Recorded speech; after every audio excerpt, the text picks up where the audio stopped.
Hey, what's up, Gator Nation? We're here to talk the Florida 2024 recruiting class with Keith Niebuhr of Gators Online. On this episode, we're going to break down the offensive side of the ball as Keith gives his grades for the Gators class through the summer so far. And this episode is brought to you by Bird Dogs. Bird Dogs are some stretch khaki shorts designed to fit slimmer through the thigh and leg, giving you a truly sculpted look. They do the exact same thing as Lululemon, but fit way better. I actually have a pair right here that I'm going to be taking with me to the beach. So good timing to have these for some PTO. So make sure you guys go to birddogs.com/Gators to take advantage of our promo code.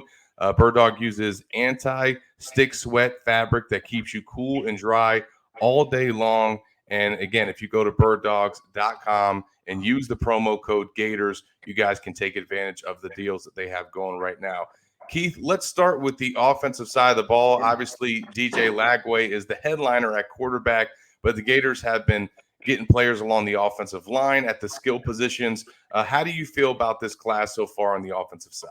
Well, overall, you got to like what Florida's done. And normally we don't do a grading the class until, the end of the cycle. But here we are in late July, and Florida already has 21 commitments back, and we're going to break it down by offense and defense. Today we're going to do offense. They already have 10 commitments on offense. And so what we're going to do is we're going to break it down by position group, and then give you a final grade. But overall, look, as a whole, and you got to like what Florida's done. On offense, yes, as well. The defense is getting a lot of the talk because that's where a lot of the commitments have been lately, particularly the linebacker and defensive line position groups.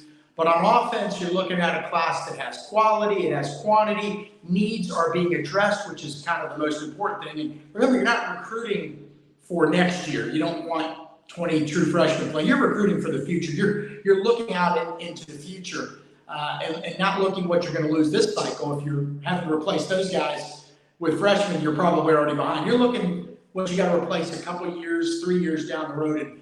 And again, if you go position by position, which we're going to do in just a second, again, if you're a Florida fan, you got to be pretty happy. Still some needs out there. Still some needs that need to be filled. But all in all, they're getting there. They're getting quality players. They're getting potential difference makers. I mean, guys that can maybe elevate your program. So ready to go, Zach? Let's go position by position. Obviously, we could start with quarterback. I'm going to save that for last since we've talked about DJ Lagway at length. Let's start with some of the guys that are going to be catching passes from him, who the Gators have added more recently, including their most recent commit that they flipped from FSU. What do you think about this receiver class that Billy Gonzalez has put together and some of the playmakers they've added? Well, you got three guys. DeRay Hawkins, 4-star from Bradenton IMG Academy. TK Abrams, a 4-star from Fort Myers, Dunbar. And then Isaiah Williams, a 4-star from Carrollwood Day School, just up the road from me in Tampa.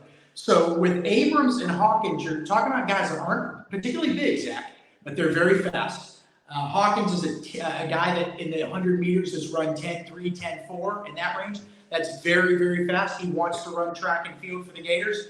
Now, I don't know if he's SEC quality track. I mean, there's a different speed, as you know, Zach, between track guys running and football guys, but he's very fast, okay?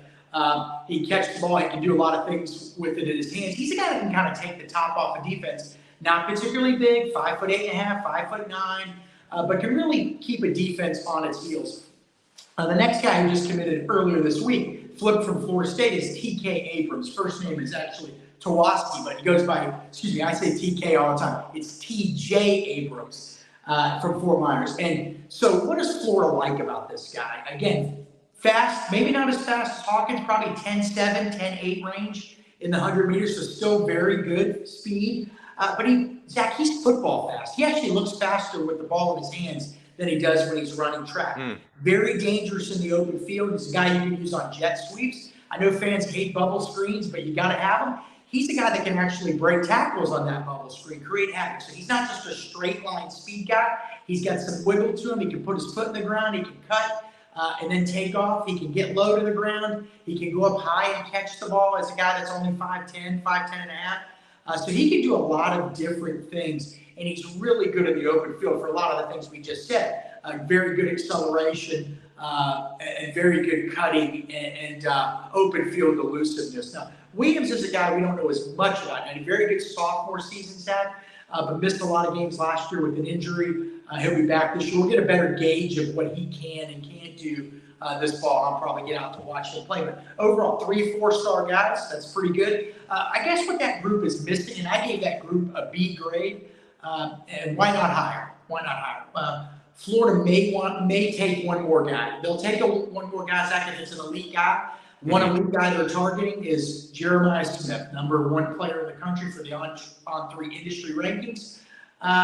So if you're going to look at this group, if you're going to nitpick, all 3 guys are under 6 foot. Okay, so there's not that one big guy. Not necessarily, look, they just picked up some of those guys the last couple of cycles.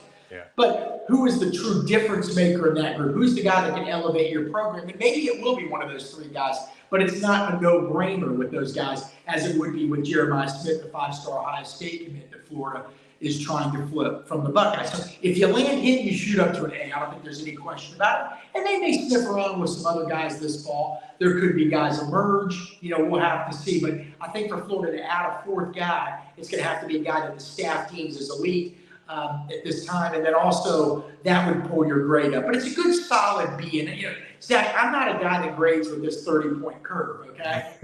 You went to the University of Florida. I went to the University of Florida, and I brought this up on our message boards.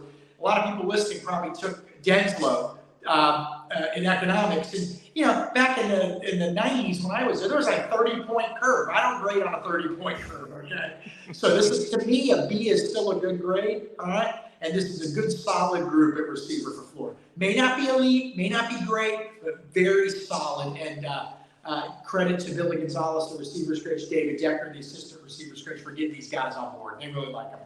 And then the other new assistant coach on the offensive side of the ball is Russ Callaway. I think everybody was curious as to what prospect he would be able to land at his position. And boy, did he go out and get a stud and in Amir Jackson. And I think as you remember, Keith, his commitment during his official visit kind of started a run for the Gators on that Saturday. How big and important was it for Florida to land him, especially with some of the competition? Well, tight end is becoming one of the most important positions on the field. You got to have a guy that can block. You got to have a guy that can catch passes, run routes, go up and high point the ball, be a threat in the red zone, be a guy that can get you some tough yards in the middle, be a guy that can make some tough 3-yard catches at the boundary. I mean, these guys have to be a lot of things now. He's 6'5", listed at 210. He's probably 215, 220. So if you're a fan, you're thinking, boy, that's kind of thin. Well, he's played 3 sports. He's also played basketball and run track and field, so he's never really had the opportunity to put on a ton of weight. He's playing sports year-round. Now, here's what's intriguing about him, Zach. He's obviously got the frame, long arms, and can go up and get the ball. But he's an excellent rebounder in basketball, all-state player. So, guy that can go up and get rebounds stands to reason. He can high-point that ball and get it in places maybe where opposing defenders can't get it. And so Florida sees him as being a real high upside guy. So Amir Jackson, I'll give the tight end position a B+. And the only reason it's not an A is because at one time they were going to take 2, then now it's 1. So there's that. But also, as good as he is, I wouldn't say he's in the top 5 tight ends in the country. But he's in that next group. He's very, very talented. The upside's there. He's going to grow. He's going to put on muscle. I think, Zach, we're going to be looking at a guy, a year and a half from now that's 6'5", 245 to 250 pounds, okay, that can go up and get the ball. And you're seeing so many of those basketball players now being able to transition those basketball skills to the football field to play tight end. So I think Antonio Gates, the great Antonio Gates, is one of the guys that kind of started that trend.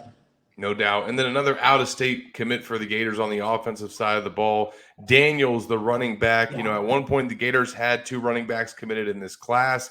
I think – there was thought maybe they would go back and try to get a second guy, but I think after landing that JUCO prospect, Jackson, Keith, I'm not necessarily sure that will happen. Yeah, I think they could be done. It may be one of those deals if an elite guy falls in your lap. But that's the case at a lot of positions.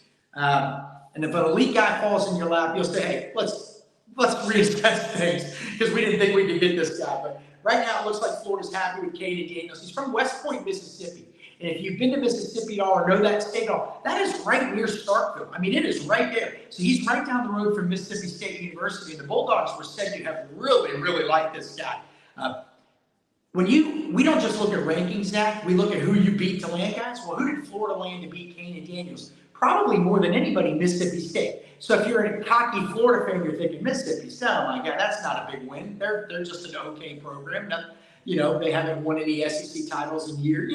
That kind of thing. But guess what? You know what Mississippi State does really well? They recruit that state really well. They recruit their backyard really well. Okay, it is hard to go into Mississippi and get a guy from Ole Miss to Mississippi State that those two schools really want. And Mississippi State really liked him. He's the number 26 back in the country. Decent size. He's not huge. Number 10 player in the state of Mississippi. But we're told that if he's a four-star kid, if that puts him here, that Florida's value of him is above that. They really think highly of this guy. And that's a good solid B only because it's one back instead of two. But that's not diminishing his ability. Oh, we think very highly of him, in fact. I love that pickup.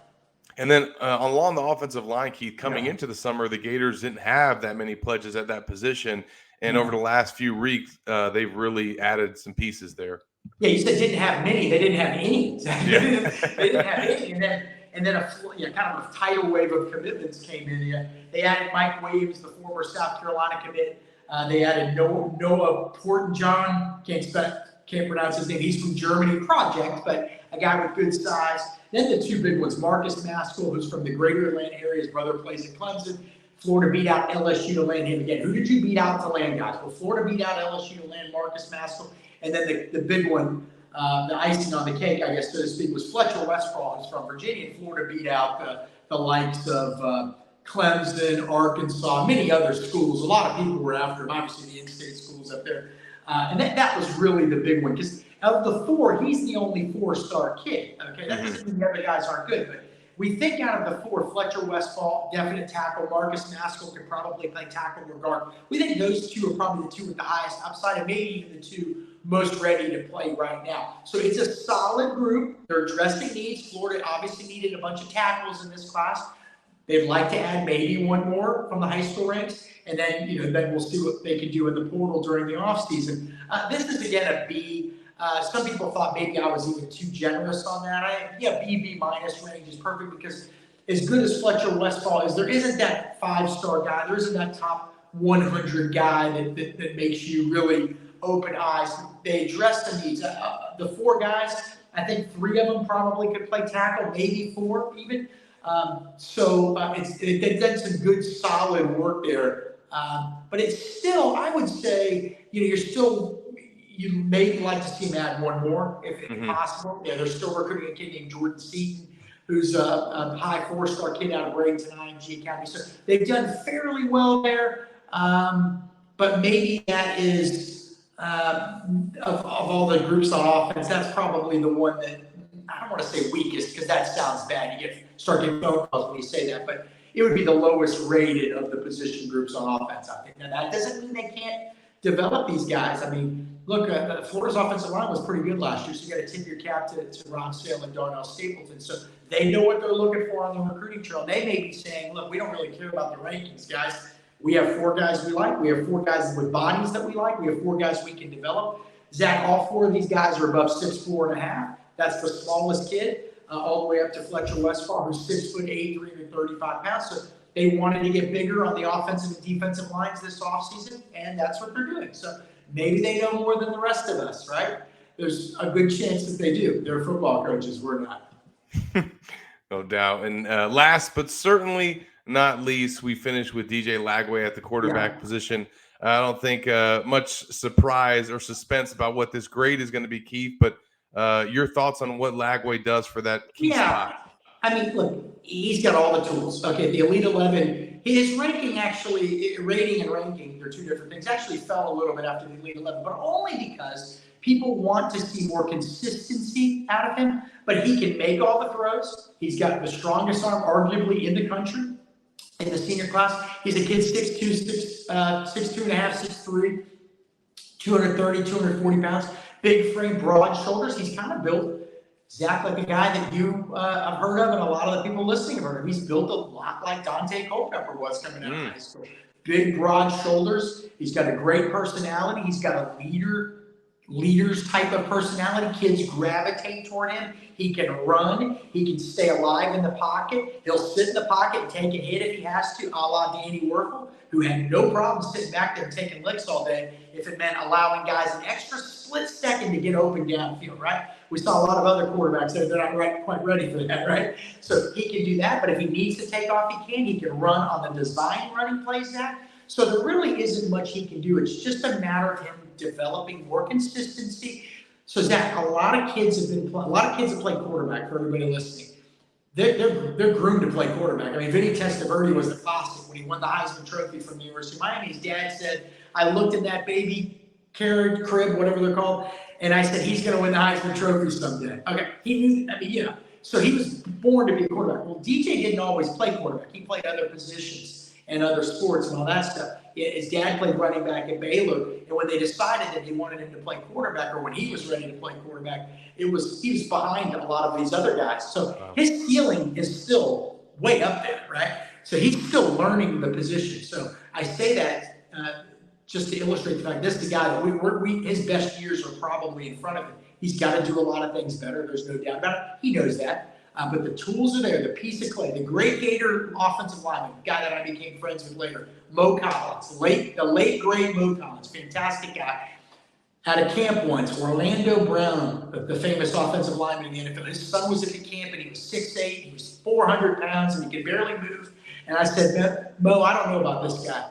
And Mo Collins said, "Man, Keith, I know who his daddy is and I like that piece of clay, all right? DJ Lagway, his dad was a Division I athlete, Division I football player at Baylor, and the piece of clay. All the tools are there. It's just going to be up to him and to continue to develop, and the Florida staff to continue to develop him. So we give Florida an A at the quarterback position, Zach, and then overall for offense, good solid B plus. I know there are people who think it should be an A. I know there are people who think it should be a B, but when you look at Florida addressing needs, they needed a dynamic elite quarterback. They got it. Good solid running back, excellent tight end, 3 solid receivers, 4 offensive linemen, all of whom probably, maybe like we said, 3 or 4 could play tackle. So a lot of needs addressed, a lot of good solid players. They've gotten bigger, they've gotten faster.